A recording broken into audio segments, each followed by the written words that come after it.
Hi everyone, welcome to my YouTube channel ComTutes. I hope you all are learning well with ComTutes. So this is tutorial number 34 of Business Studies for class 12, and in this tutorial we will discuss organization as a structure. Okay, इस tutorial में हम discuss करेंगे organisation structure.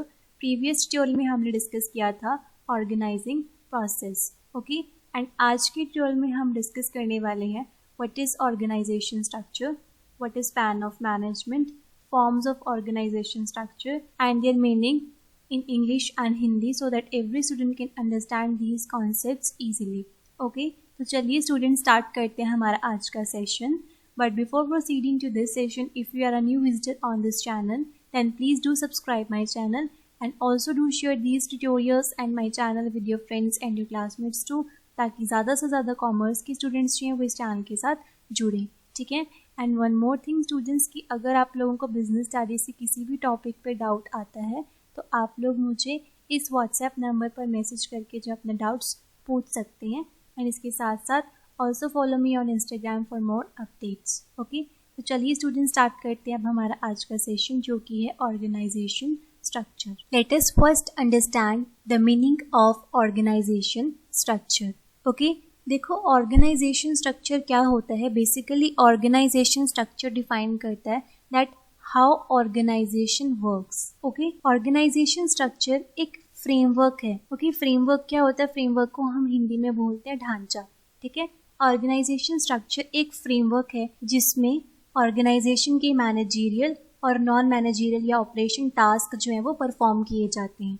ठीक है, organization structure एक ऐसा framework है within which all the managerial and non-managerial tasks are performed. Okay, अब आप लोग सोच रहे होंगे कि जितनी भी ऑर्गेनाइजेशंस होती हैं क्या हर एक ऑर्गेनाइजेशन का जो ऑर्गेनाइजेशन स्ट्रक्चर है क्या वो सेम होता है? तो ऐसा नहीं. ठीक है, ऑर्गेनाइजेशन स्ट्रक्चर जो है वो हर एक ऑर्गेनाइजेशन का सेम नहीं होता. अब जैसा जैसा ऑर्गेनाइजेशन का साइज होगा, जिस तरह का उनका नेचर ऑफ वर्क होगा, उसी अकॉर्डिंगली ऑर्गेनाइजेशन का स्ट्रक्चर होगा. ओके, तो हम ये कह सकते हैं कि ऑर्गेनाइजेशन स्ट्रक्चर का कोई स्टैंडर्डाइज्ड डिज़ाइन जो है वो नहीं है. ठीक है, हर ऑर्गेनाइजेशन का अपना अपना ऑर्गेनाइजेशन स्ट्रक्चर होता है जो डिपेंड करता है उनका नेचर ऑफ वर्क क्या है. नंबर सेकंड, उस ऑर्गेनाइजेशन का साइज़ क्या है कि वो ऑर्गेनाइजेशन जो वो बिग इन साइज़ है या स्मॉल इन साइज़ है, वो ऑर्गेनाइजेशन कितने प्रोडक्ट्स में डील करती है. एंड नंबर थर्ड इज उस ऑर्गेनाइजेशन में स्पैन ऑफ मैनेजमेंट कितना है. Okay, now keep this word span of management in your mind, we will discuss it later. Okay, तो यहाँ पर हम कह सकते हैं कि ऑर्गेनाइजेशन स्ट्रक्चर का कोई स्टैंडर्डाइज डिज़ाइन नहीं होता. हर एक ऑर्गेनाइजेशन का अपना अपना ऑर्गेनाइजेशन स्ट्रक्चर होता है जो डिपेंड करता है कि उस ऑर्गेनाइजेशन का साइज़ क्या है, उस ऑर्गेनाइजेशन का स्पैन ऑफ मैनेजमेंट क्या है और उस ऑर्गेनाइजेशन का नेचर ऑफ वर्क क्या है. Clear? So in other words हम ऑर्गेनाइजेशन स्ट्रक्चर को डिफाइन कर सकते हैं कि organization structure is a network of job positions, authority and responsibility at different level. ठीक है, we can define organization structure as a organization structure is a network of job positions, authority and responsibilities at different levels. ठीक है, organization structure एक pattern of relationship है जो personnel की position, उनकी relations, उनकी अथॉरिटी एंड रिस्पॉन्सिबिलिटी, उनकी duties, work and resources को क्लियरली स्पेसिफाई करता है.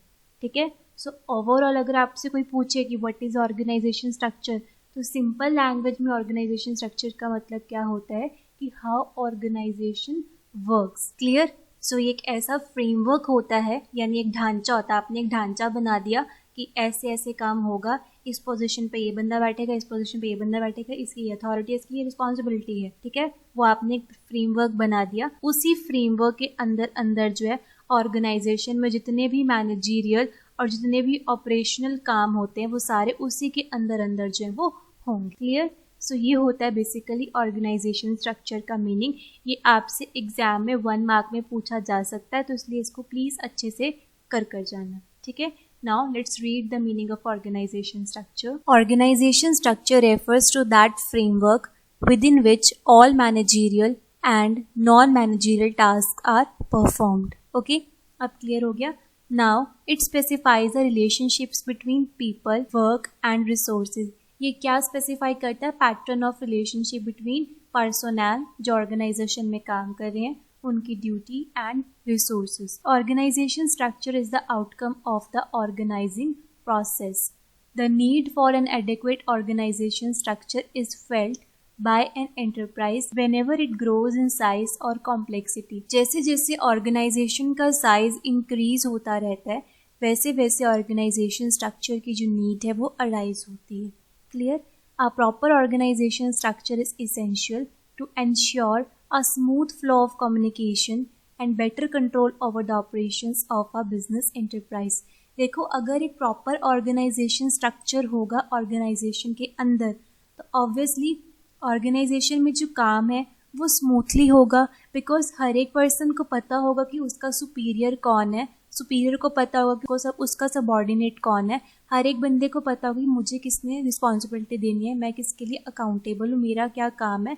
यानी कि हर एक चीज़ जो वो क्लियरली स्पेसिफाई की जाती है।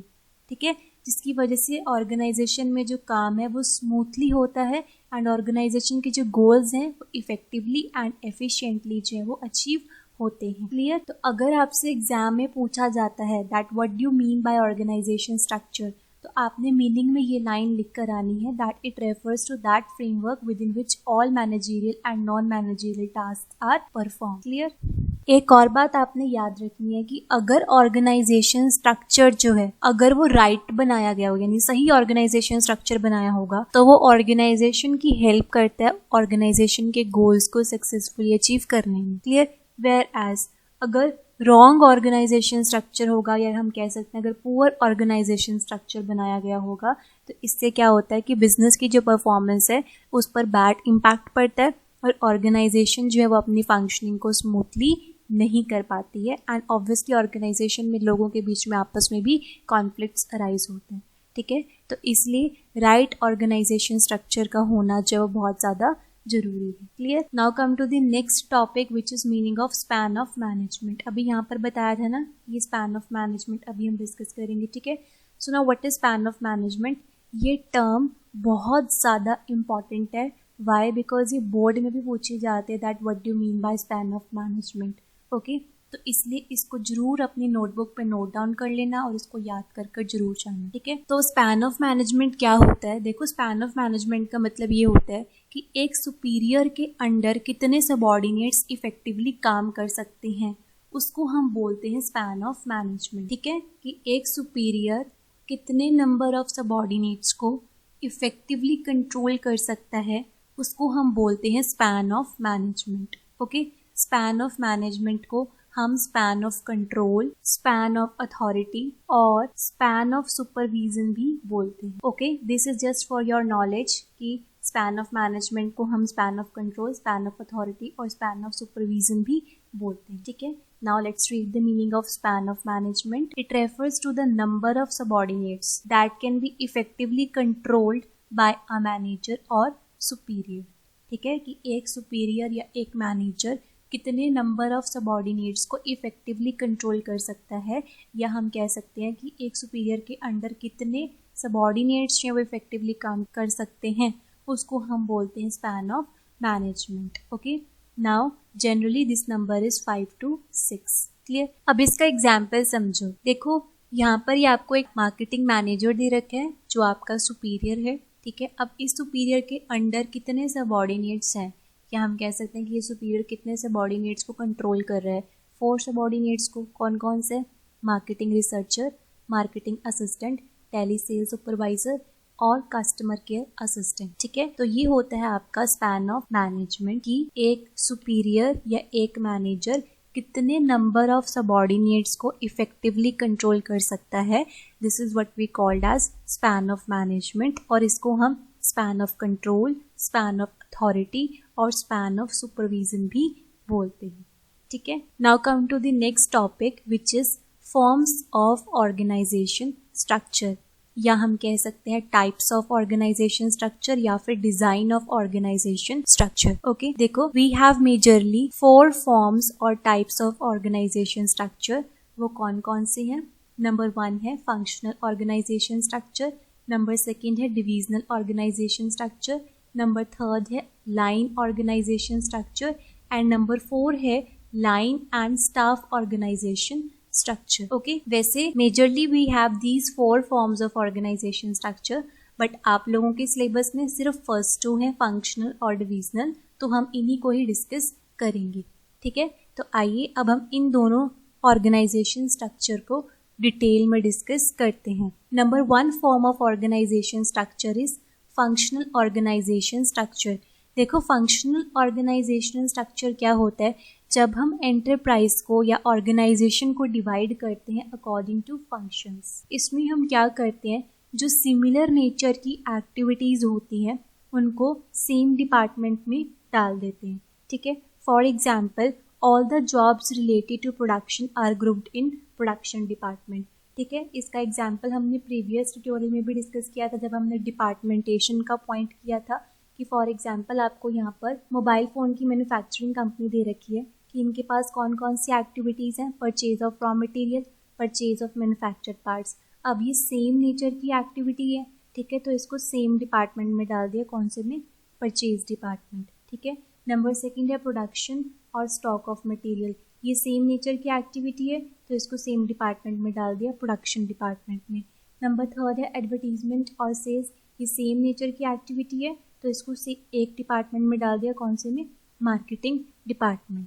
ठीक है, तो जब आप अकॉर्डिंग टू द फंक्शंस या अकॉर्डिंग टू द एक्टिविटीज़ जो ऑर्गेनाइजेशन में परफॉर्म करी जाती हैं उसके बेसिस पर जब हम ऑर्गेनाइजेशन को डिवाइड करते हैं तो उसको बोला जाता है functional organisation structure. Clear? Now let's read this. Functional organisation structure refers to the division of the whole enterprise according to the major functions or activities to be performed by it. Under this, all the functions of similar nature are divided in different units which are called departments. ठीक है, ये जो भी आपको example समझाया था कि जो परचेज रिलेटेड जितनी भी एक्टिविटीज़ है उसको आपने परचेज डिपार्टमेंट में डाल दिया, प्रोडक्शन रिलेटेड जितनी भी एक्टिविटीज़ है उसको प्रोडक्शन डिपार्टमेंट में डाल दिया, और एडवर्टीजमेंट से जो मार्केटिंग रिलेटेड एक्टिविटीज़ है उसको आपने मार्केटिंग डिपार्टमेंट में डाल दिया. क्लियर? उसके बाद in other words, grouping of jobs of similar nature under functional and organizing these major functions as separate departments creates a functional structure. All departments report to a coordinating head. Clear? तो ये होता है functional organization structure का meaning. और functional organization structure का जो concept है वो दिया है F.W.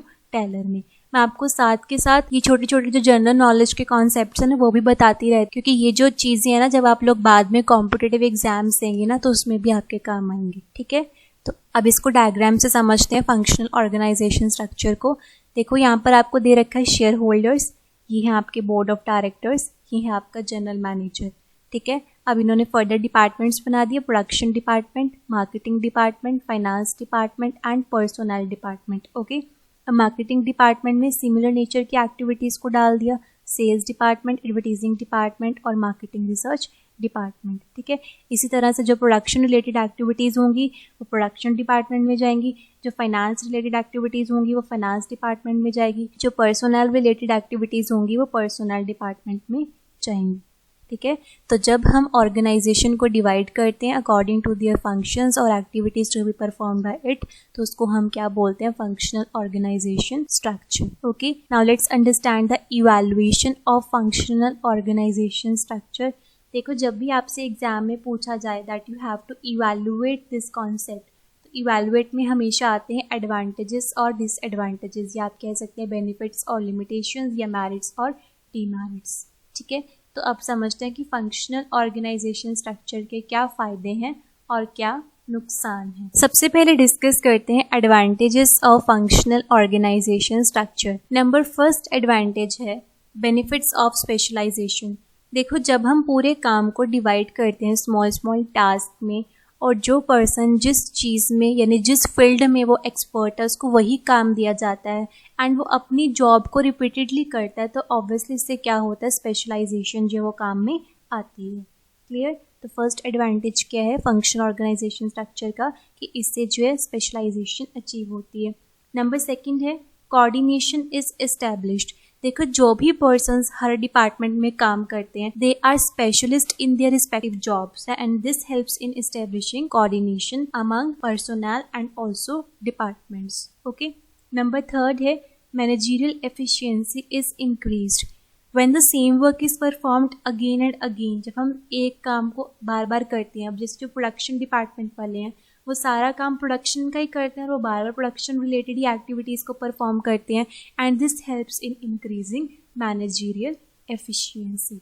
ओके, नंबर 4 एडवांटेज है minimal duplication of efforts. Functional organisation structure में कोई डुप्लीकेशन ऑफ एफर्ट्स नहीं होते, ना ही ओवरलैपिंग ऑफ एक्टिविटीज़ होती है।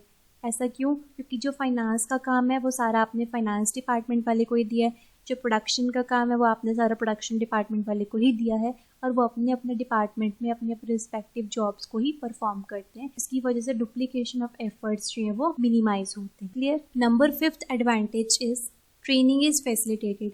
देखो फंक्शनल ऑर्गेनाइजेशन स्ट्रक्चर में ट्रेनिंग देना जो है पर्सोनल को यानी एम्प्लॉयज़ को ट्रेनिंग देना जो है वो इजी हो जाता है। अब ट्रेनिंग देना कैसे इजी हो जाता है? देखो जैसे फाइनेंस डिपार्टमेंट के एम्प्लॉयज़ को फाइनेंशियल इश्यूज़ पर ही ट्रेनिंग दी जाएगी, ठीक है। So it facilitates the training of personnel as the focus is only on a limited range of skills. आपको पता है कि अगर आपने प्रोडक्शन रिलेटेड कोई ट्रेनिंग देनी है तो आप प्रोडक्शन डिपार्टमेंट के एम्प्लॉयज़ को ही दो, ठीक है। सो ट्रेनिंग देना जो है वो ईजी हो जाता है। उसके बाद लास्ट एडवांटेज है equal weightage to all functions. Organization में जितने भी फंक्शंस या एक्टिविटीज़ परफॉर्म की जाती हैं सभी को इक्वल वेटेज जो है वो दी जाती है। क्लियर? तो ये थे फंक्शनल ऑर्गेनाइजेशन स्ट्रक्चर के advantages. Now let us understand the disadvantages of functional organisation structure. Number 1 है इग्नोरेंस ऑफ ऑर्गेनाइजेशनल ऑब्जेक्टिव्स। देखो जो डिपार्टमेंटल हेड होते हैं वो अपने अकॉर्डिंग काम करना स्टार्ट कर देते हैं एंड वो ऑर्गेनाइजेशन के ऑब्जेक्टिव्स को भूल जाते हैं and they start giving more importance to their departmental objectives, ठीक है। जिसकी वजह से क्या होता है कि वो अपने डिपार्टमेंट्स के ऊपर फोकस करते रहते हैं। जैसे परचेज वाला वो सिर्फ अपने परचेज डिपार्टमेंट के ऑब्जेक्टिव्स पर फोकस करता रहता है और जो ऑर्गेनाइजेशन का जो ओवरऑल ऑब्जेक्टिव है यानी जो कॉमन गोल है उसको वो भूल जाता है। तो ये किसका डिसएडवांटेज है। क्लियर? नंबर 2 है difficulty in inter departmental coordination. देखो सभी डिपार्टमेंट्स अपने अकॉर्डिंग वर्क करते हैं और किसी डिपार्टमेंट को ये पसंद नहीं कि कोई हमारे डिपार्टमेंट में इंटरफेयर करे, ठीक है। तो with in the department coordination establish करना तो ईजी होता है, लेकिन इंटर डिपार्टमेंटल कोऑर्डिनेशन जो है वो एस्टेब्लिश करना जो है वो डिफ़िकल्ट होता है, ठीक है। उसके बाद नंबर 3 है कॉन्फ्लिक्ट ऑफ इंटरेस्ट। अब यहाँ पर डिपार्टमेंट्स में आपस में कॉन्फ्लिक्ट भी अराइज हो जाते हैं। अब वो कैसे? अब फॉर एग्जांपल सेल्स डिपार्टमेंट वाला कहता है कि मुझे सेल्स इंक्रीज़ करनी है, ठीक है, और वो सेल्स इंक्रीज़ करने के लिए क्या करता है, कस्टमर्स को डिस्काउंट देना स्टार्ट कर देता है कि डिस्काउंट दूंगा तो ज़्यादा से ज़्यादा सेल्स होंगी, ठीक है। अब सेकंड फाइनेंस डिपार्टमेंट वाला क्या करता है, वो इस चीज़ पर ऑब्जेक्शन उठाता है कि अगर सेल्स डिपार्टमेंट वाला ज़्यादा से ज़्यादा डिस्काउंट देगा तो इससे क्या होगा, जो ऑर्गेनाइजेशन के जो रिवेन्यूज़ हैं वो घाटे में चले जाएंगे, यानी उनको लॉसेज हो जाएंगे, ठीक है। तो यहाँ पर फाइनेंस डिपार्टमेंट ने सेल्स डिपार्टमेंट पर ऑब्जेक्शन लगा दी और यहीं से इनके जो कॉन्फ्लिक्ट्स हैं वो स्टार्ट हो जाते हैं, ठीक है। तो अगर डिपार्टमेंट्स में आपस में कोऑर्डिनेशन नहीं होगा तो ऑब्वियसली कॉन्फ्लिक्ट्स जो हैं वो अराइज होंगे। क्लियर? उसके बाद लास्ट डिसएडवांटेज है हर्डल इन कंप्लीट डेवलपमेंट। देखो यहाँ पर जो डिविजनल हेड्स की या फिर जो पर्सनल है उनकी कंप्लीट डेवलपमेंट जो है वो नहीं होती। वाई? बिकॉज जो सभी एम्प्लॉयज़ हैं वो सिर्फ अपनी फील्ड की जॉब रिलेटेड काम करते हैं एंड हर एक एम्प्लॉय जो है वो अपनी जॉब में ही स्पेशलिस्ट होता है, ठीक है। अब जो प्रोडक्शन वाला है वो प्रोडक्शन में ही स्पेशलिस्ट होगा, फाइनेंस वाला फाइनेंस में ही स्पेशलिस्ट होगा, ठीक है। तो इससे उनकी अपनी जॉब में ही डेवलपमेंट होती है, वो अपनी जॉब में स्पेशलिस्ट होते हैं, लेकिन ओवरऑल डेवलपमेंट उनकी नहीं होती, ठीक है। सो ये थे disadvantages of functional organisation structure. Clear? देखो ये जो मैं आपको एडवांटेजेस और डिसएडवांटेजेस समझा रही हूँ ना, आप लोगों को तो सिर्फ इसके पॉइंट्स ही याद रहेंगे। अगर आप लोग ये अच्छे से समझ लोगे तो आप लोगों को इनके पॉइंट्स याद रहेंगे। अब आप सोचो कि जो बुक में आपको एक्सप्लेनेशन दे रखी है वो सारी की सारी आप लोग एक्सप्लेनेशन रट लोगे और एग्जाम में लिखाओगे तो ये इम्पॉसिबल है। क्योंकि पूरी बिजनेस स्टडीज़ में इतने सारे पॉइंट्स हैं, फीचर्स, मेरिट्स, डीमेरिट्स, प्रोसेस, इतने सारे पॉइंट्स हैं, हर एक पॉइंट्स की एक्सप्लेनेशन है। तो आप लोग बस पॉइंट्स पर अच्छे से फोकस करो, पॉइंट्स को अच्छे तरीके से याद करो, ठीक है। उसके बाद जो जो चीज़ें मैं आप लोगों को समझा रही हूँ सिर्फ समझने पर फोकस करो। एक बार ही आप कॉन्सेप्ट को अच्छे से क्लियर कर लोगे तो ऑटोमेटिकली आप एग्ज़ाम में अच्छे तरीके से लिख कर आओगे, ठीक है। तो इसलिए मैं आपको बार बार यही चीज़ क्लियर करती हूँ कि समझने पे फोकस करो, अपने कॉन्सेप्ट को अच्छे से क्लियर करो, अंडरस्टैंड करो हर एक चीज़ को, ना कि रट्टा मारो, ठीक है। इसलिए मैं आपको एडवांटेज, डिसएडवांटेज या जो भी छोटे छोटे कॉन्सेप्ट भी हैं वो भी इतने डिटेल में इसलिए एक्सप्लेन करती हूँ बिकॉज अगर आप लोगों को समझ में आ जाएगा तो आप लोगों को एग्जाम में कोई दिक्कत जो है वो नहीं आएगी। अब इसके बाद ये जो फंक्शनल ऑर्गेनाइजेशन स्ट्रक्चर है ये कहाँ पर सुटेबल होता है, यानी कि suitability of functional organisation structure. तो कहाँ पर सुटेबल होता है? Number 1, where the size of the business unit is large. Number 2, where specialization is required. Number 3, where decentralization of authority is needed. And last one is where there is only one product that is sold. जहाँ पर company सिर्फ एक ही product बेचती है वहाँ पर functional organisation structure को prefer किया जाता है, ठीक है। So this is all about functional organisation structure. Now come to the second form of organization structure which is divisional organization structure. जब कोई कंपनी या जब कोई ऑर्गेनाइजेशन मल्टी प्रोडक्ट्स में डील करती है, यानी जब कोई ऑर्गेनाइजेशन 2 या 2 से ज़्यादा प्रोडक्ट्स मैन्युफैक्चर करती है या 2 से ज़्यादा प्रोडक्ट्स में डील करती है, तो इस केस में डिविजनल ऑर्गेनाइजेशन स्ट्रक्चर को प्रेफर किया जाता है, ठीक है।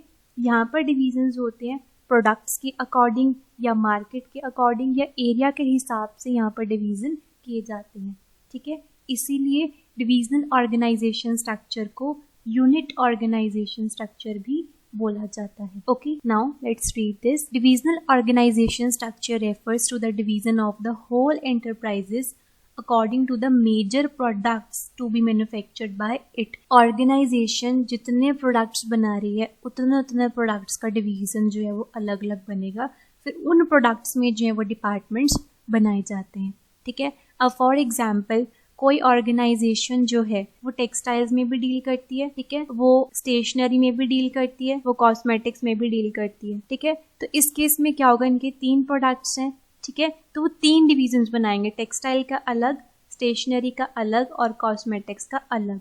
फिर कॉस्मेटिक्स का purchase department, sales department, marketing department, finance department अलग होगा। सिमिलरली टेक्सटाइल्स का purchase department, sales department, marketing department जो है वो अलग हो, ठीक है। इसलिए हम डिविजनल ऑर्गेनाइजेशन स्ट्रक्चर को यूनिट ऑर्गेनाइजेशन स्ट्रक्चर भी बोलते हैं।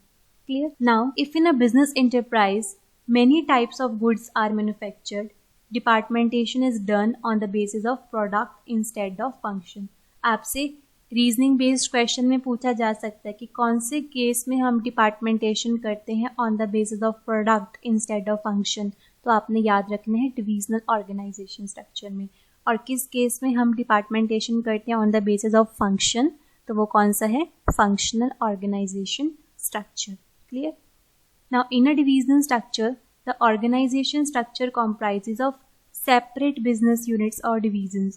Each unit has a divisional manager responsible for performance and who has authority over the unit. अब जैसे टेक्सटाइल्स वाला है, ये एक डिवीजन है, अब इसके ऊपर एक डिविजनल हेड को अपॉइंट किया जाएगा एंड वो डिवीजनल हेड के ऊपर सारी अथॉरिटी होगी उस पर्टिकुलर डिवीजन के. Generally man power is grouped on the basis of different products manufactured. Each division is multi functional. हर डिवीजन जो है वो मल्टी फंक्शनल होता है. Why? Because within each division functions like production, purchase, marketing, finance etcetera are performed together to achieve a common goal. ठीक है, अब इसको समझो with the help of this diagram. देखो, ये आपके पास शेयर होल्डर्स हैं, ये बोर्ड ऑफ डायरेक्टर्स हैं एंड ये जनरल मैनेजर हैं. ठीक है, अब 2 डिवीजन हैं, metal products division and plastic product division. ठीक है, अब मेटल प्रोडक्ट डिवीजन में फिर same production department, marketing department, finance department and personal department. और फिर प्लास्टिक डिवीजन में production department, marketing department, finance department, personal department, जितने भी डिपार्टमेंट्स हैं. अब फिर इन डिपार्टमेंट में हम ऑर्गेनाइजेशन स्ट्रक्चर फंक्शनल की तरह ही करते हैं, कि जो सिमिलर नेचर की एक्टिविटीज़ होगी उनको सेम डिपार्टमेंट में डाल देंगे, ठीक है। दैट इज वाई यहाँ पर ये जो लाइन लिखी हुई है, each division is a multi functional because within each division functions like production, purchase, marketing, finance etcetera are performed together to achieve a common goal. Clear. अगर आपको forms of organization structure का question अगर exam में आता है तो आपने ये जो डायग्राम्स है ना, ये जरूर बनाकर आनी है, ये आपने याद रखना है, ठीक है। Now let us discuss the advantages and disadvantages of divisional organization structure. Number first advantage है डिविजनल ऑर्गेनाइजेशन स्ट्रक्चर का, डेवलपमेंट ऑफ डिविजनल हेड्स। देखो यहाँ पर डिविजनल हेड की डेवलपमेंट होती है एज वो अपने डिविजन्स में जितने भी डिपार्टमेंट हैं उन सबको देखता है, ठीक है। अब जैसे यहाँ पर जो मेटल प्रोडक्ट डिवीजन है, अब यहाँ पर जो मेटल प्रोडक्ट डिवीजन का डिविजनल हेड होगा, ठीक है, वो production department, marketing department, finance department, personal department यानी सारे डिपार्टमेंट्स को देखेगा, ठीक है। एंड जिसकी वजह से क्या होता है, उसको इन सारे डिपार्टमेंट्स की नॉलेज होती है and this leads to the development of divisional heads in various skills. Clear. Then number second advantage है divisional results can be assessed. देखो हर डिवीजन की एक्टिविटी इंडिपेंडेंटली होती है, ठीक है। अब जो मेटल प्रोडक्ट डिवीजन है उसका काम अलग है, प्लास्टिक प्रोडक्ट डिवीजन है उसका काम जो है वो अलग है, यानी कि सारे डिवीजन जो है वो इंडिपेंडेंटली काम करते हैं, ठीक है। तो इससे क्या होता है, डिविजनल रिजल्ट्स को असेस करना। डिविजनल रिजल्ट्स का मतलब क्या होता है कि उस डिवीजन से आपको कितने प्रॉफिट्स या कितने लॉस हो रहे हैं, इसको असेस करना जो है वो ईजी हो जाता है, ठीक है। और इन एनी केस अगर ऑर्गेनाइजेशन को लगता है कि किसी पर्टिकुलर डिवीजन से उनको लॉसेस हो रहे हैं लगातार, तो फिर वो उस डिवीजन को क्लोज भी कर देते हैं, ठीक है। तो divisional results can be easily assessed is one of the advantage of divisional organisation structure. Clear. उसके बाद है क्विक डिसीजन मेकिंग। देखो वही कि सारे डिवीजन्स जो है वो इंडिपेंडेंटली काम करते हैं, ठीक है। तो इससे क्या है, जो डिविजनल मैनेजर्स होते हैं उनको डिसीजंस लेने में इतनी मुश्किल जो है वो नहीं होती है, they can take decisions very quickly, okay. And last one is easy expansion and growth. यहाँ पर हर एक प्रोडक्ट के लिए सेपरेट सेपरेट डिवीजन्स जो है वो बनाए जाते हैं। तो अगर ऑर्गेनाइजेशन को कोई नया प्रोडक्ट इंट्रोड्यूस करना है तो they can introduced easily without disturbing the existing divisions. वो उनको कोई दिक्कत नहीं आएगी नया प्रोडक्ट इंट्रोड्यूस करने में। वाई? बिकॉज हर एक जो प्रोडक्ट है, हर एक प्रोडक्ट का अपना अपना यूनिट है, हर एक प्रोडक्ट का अपना अपना डिवीजन है।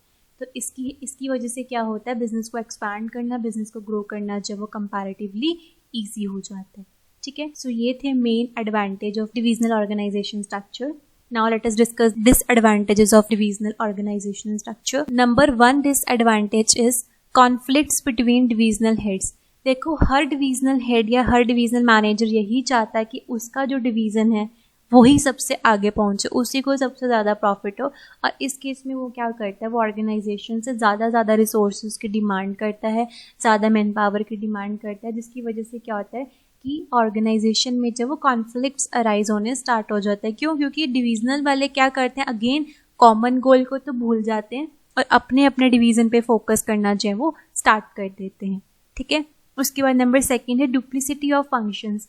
देखो जो भी सारे फंक्शंस यानी कि प्रोडक्शन, मार्केटिंग, फाइनेंशियल, पर्सनल, जितने भी फंक्शंस होते हैं, ये सारे के सारे फंक्शंस जो है रिक्वायर्ड होते हैं हर एक डिवीजन में, ठीक है। And this gives rise to duplicity of efforts among divisions. एंड इसकी वजह से क्या होता है, रिसोर्सेज भी मिसयूज होते हैं और समटाइम कॉस्ट ऑफ ऑपरेशंस जो है वो भी अननेसेसरली इंक्रीज होती है। क्लियर। उसके बाद नंबर 3 है सेल्फिश एटीट्यूड। सेल्फिश एटीट्यूड का मतलब ये है कि जितने भी डिविजनल हेड होते हैं वो सिर्फ ये चाहते हैं कि उनका डिवीजन जो उनके डिवीजन ज़्यादा से ज़्यादा प्रॉफिट हो, उनके डिवीज़न की परफॉर्मेंस जो है वो बेटर हो, एंड वो दूसरे डिवीजन्स के बारे में नहीं सोचते। उनको बस ये होता है कि एट एनी कॉस्ट हम लोग जो है वो टॉप पर पहुंचे। So this shows the selfish attitude. Clear. And the last one is increase in cost. Obviously जितने ज़्यादा डिवीजन्स होंगे ऑर्गेनाइजेशन में उतनी ही कॉस्ट जो है वो इंक्रीज होती जाएगी, ठीक है। तो ये है एडवांटेजेस और disadvantages of divisional organisation structure. Clear. Now ये जो डिविजनल ऑर्गेनाइजेशन स्ट्रक्चर है ये कहाँ पर सुटेबल होता है। Number 1 where organisation is producing multi product और डिफरेंट लाइन ऑफ प्रोडक्ट्स। यहाँ पर जो ऑर्गेनाइजेशन मल्टी प्रोडक्ट्स में डील कर रही है या उनकी डिफरेंट प्रोडक्ट लाइन्स हैं, तो उस केस में डिविजनल ऑर्गेनाइजेशन स्ट्रक्चर जो है वो सुटेबल होता है। Number 2 where different manufacturing technologies and marketing methods are required, and last one is where the size of concern is large. Okay, तो ये था आपका divisional organisation structure. Clear. I hope functional organisation structure और divisional organisation structure का जो concept है आपको अच्छे से क्लियर हो गया होगा. Now let us discuss the last topic of this tutorial which is difference between functional organization structure and divisional organization structure. Okay, सारे टॉपिक्स मैं आपको अपने ट्यूटोरियल्स में कवर करवाऊंगी, so you no need to worry. बस आप लोग tutorials को कंप्लीट वॉच किया करो. ठीक है, तो समझते हैं difference between functional and divisional structure. ये एग्जाम में आता है, इंपॉर्टेंट है. ठीक है, नंबर 1 है basis of formation. Functional structure का बेस ऑफ फॉर्मेशन क्या है? On the basis of function, or you can say activities to be performed by it. And divisional organization structure का formation है on the basis of products. Clear? Economy cost. Functional structure is economical and divisional structure is not economical. Why? Because all the resources are required in different departments. उसके बाद है specialization. Functional structure में specialization of job and divisional structure में specialization of product. Number 4 है accountability and responsibility. Functional structure में accountability and responsibility fix करना जो है वो डिफिकल्ट होता है. वाई? बिकॉज इसमें परचेज डिपार्टमेंट भी है, सेल्स डिपार्टमेंट भी है, फाइनेंस डिपार्टमेंट भी है. लेकिन डिविजनल स्ट्रक्चर में अकाउंटेबिलिटी एंड रिस्पॉन्सिबिलिटी फिक्स करना ईजी होता है. वाई? बिकॉज इसमें हर एक प्रोडक्ट का अलग अलग डिवीजन होता है. ठीक है, तो इसमें रिस्पॉन्सिबिलिटी फिक्स करना जो है वो ईजी है. ठीक है, अब इसको रीड कर लेते हैं. Functional structure, it is difficult to make accountable and to ascertain departmental responsibilities as departments are interdependent. Okay, and divisional structure it is easy to fix accountability and easier to ascertain divisional responsibilities as department work independently. ये interdependent है और ये independent है. Clear? And last one is suitability. Functional structure is suitable where there is only one main product that is sold, and divisional structure is suitable where the number of main products is more than one. Okay, so ये थे major differences between functional and divisional structure. अगर आपको exam में आता है तो as it is ही आपने लिख कर आना है. ठीक है, तो students this is all about today session. Next tutorial में हम डिस्कस करेंगे formal and informal organisation. Okay, I hope आज जो हमने टॉपिक्स कवर करे हैं वो आप लोगों को अच्छे से समझ में आ गए होंगे. And still students, if you have any query और any doubt, you can ask your doubts in the comment section below. And last my student, if this tutorial is helpful for all of you, then please do hit the like button and also do share your valuable feedback in the comment section, as your feedback matters a lot. Okay, so last my guys, bye bye, take care, have a great day ahead, study smart and stay motivated.